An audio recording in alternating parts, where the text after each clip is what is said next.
Bien, estamos de regreso a Bienvenido a Canadá con nuestro consultor de cabecera, el señor Jesús Hernández, consultor acreditado en temas de inmigración a Canadá. Y hoy estamos tratando este tema sobre los conceptos legales en términos de refugio. Las personas, Jesús, las personas que piden refugio y que pueden quedar bajo una de dos categorías, ¿no? Refugio de convenio o personas protegidas. Estos términos legales están bajo estas dos categorías y podría ser un poco complicado de comprender y sería interesante poder transmitir esto a nuestros oyentes. Comencemos por explicar esto. Claro que sí, Lili. Bueno, lo que tú quieres decir es que cuando alguien va a ser aceptado refugiado, es decir, un comisario, porque es un tribunal administrativo, no es un juez, tú vas a llegar y presentar tu caso de que te pasa en tu país. Entonces, un comisario tiene que tomar la decisión al escuchar tu testimonio bajo qué regla, bajo qué grupo, lineamiento se te va a otorgar el refugio en Canadá. ¿Sí? Entonces, en este caso, tenemos que, lo que tú estás tocando es un tema estrictamente legal, estrictamente jurídico. ¿Cómo va a ser la definición a la cual me van a aceptar a mí? Y hay dos definiciones grandes, hay dos grupos por los cuales en Canadá aceptan aquí a refugiados.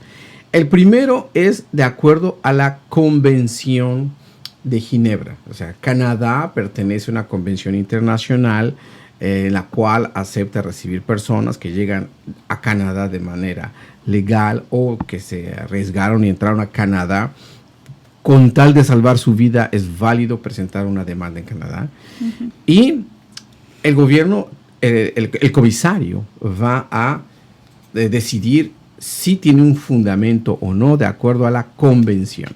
Entonces, esta convención que se firmó en el 51 habla claramente que si la persona va a entrar bajo una opinión política, es decir, que no está de acuerdo en su país, que ha participado en grupos de oposición, entonces claramente el gobierno dice, es de acuerdo a la convención en cuanto a su opinión política. O a lo mejor pertenece a un grupo social particular. Por ejemplo, si pertenece a un grupo de sindicatos, organizaciones de derechos humanos, que se involucraron en defensa de las mujeres, la cuestión homosexual, etcétera, etcétera. Son grupos que pertenecen a un grupo social particular. Otra definición de la convención es también a las que son por de acuerdo a su raza, ¿sí? Que a lo mejor en algún país, en algún lugar, son discriminados ciertas minorías. Y eso hace que a lo mejor pues, yo no puedo tener los mismos derechos que los otros porque me discriminan. Eso es a veces muy común en África o en países del Medio Oriente. Por su nacionalidad, a lo mejor también porque no me encuentro sin nacionalidad, por algunos lugares particulares que yo estoy en un país, pero por algún conflicto ya no soy de esa nacionalidad, o por mi opinión o mi credo religioso. Es decir, estas son las definiciones, los grupos principales en los cuales van de acuerdo a la Convención de Ginebra, que es en la cual dice, bueno, usted está aceptado refugiado de acuerdo a la Convención. Es decir, algunos de los elementos que acabamos de mencionar son por las cuales le van a aceptar refugiados. O sea, que un comisario va a estar atento a que sea claro y preciso para poder decidir si es reconocido de acuerdo a la Convención. El otro grupo de personas son aquellos que pues van a pedir protección, van a pedir refugio en Canadá, pero son a lo mejor porque es una cuestión de personas a proteger. Ya no es de acuerdo a la convención, porque a lo mejor no entra de los conceptos, sino es persona a proteger. ¿Por qué? Porque a lo mejor por alguna razón en su país están sometidos a la tortura, que ha habido cuestiones de tortura por alguna situación de su proyecto, de su vida, que a lo mejor tienen alguna amenaza de su vida por alguna cuestión particular, de alguna sección, de algún grupo que existan, y también si tienen algún riesgo de que a lo mejor si están en su país van a sufrir algo cruel, algo inusitado, algo inhumano que van a pasar. Entonces, son dos cuestiones diferentes, son dos conceptos legales diferentes, que esos conceptos ustedes los pueden encontrar claramente en la sección de Comisión de Refugio de Canadá, que se le llama la CISR, la sección de Inmigración y Instituto de Protección de Refugiés en francés, o IRB, en inglés se llama Immigration Refugee Board. En este sitio del gobierno canadiense, donde explican claramente estos conceptos legales, y no solo ello, también presentan en este sitio web del gobierno los procedimientos administrativos también que usted puede aplicar. En este caso, algo importante que se tiene que resaltar es para las personas que han vivido este tipo de circunstancias, que tienen ese derecho de pedir protección. Como es un convenio internacional, había que tener cuidado, no es algo que el Canadá esté promoviendo, ¿me entienden? No es que la embajada canadiense le va a dar una visa para pedir refugio, no. La persona en sí es su labor de poder llegar a Canadá y poder pedir aquí protección. Y el gobierno va a aplicar los reglamentos. Y esto sucede desde el momento en que llega en frontera, si es que tiene derecho, de acuerdo al convenio con un tercer país seguro, si tiene derecho a entrar por frontera o entra por avión o entró de alguna manera que se las arregló. En Canadá va a pasar con un agente de frontera. Y este agente de frontera no es que decida sobre su caso, simplemente va a hacer un cuestionario y comienzan ahí ya a prepararse lo que le llamamos los puntos de entrada en cuanto a la credibilidad de la persona cuando se presenta ante el comisario. Si es aceptado o no, será quien lo decida, y eso sucede rápidamente con los países. En general son a 60 días, los países que no están designados como ciertos países. En América Latina tenemos solo México, será a los 30 días. Entonces, esta información usted la encuentra pública.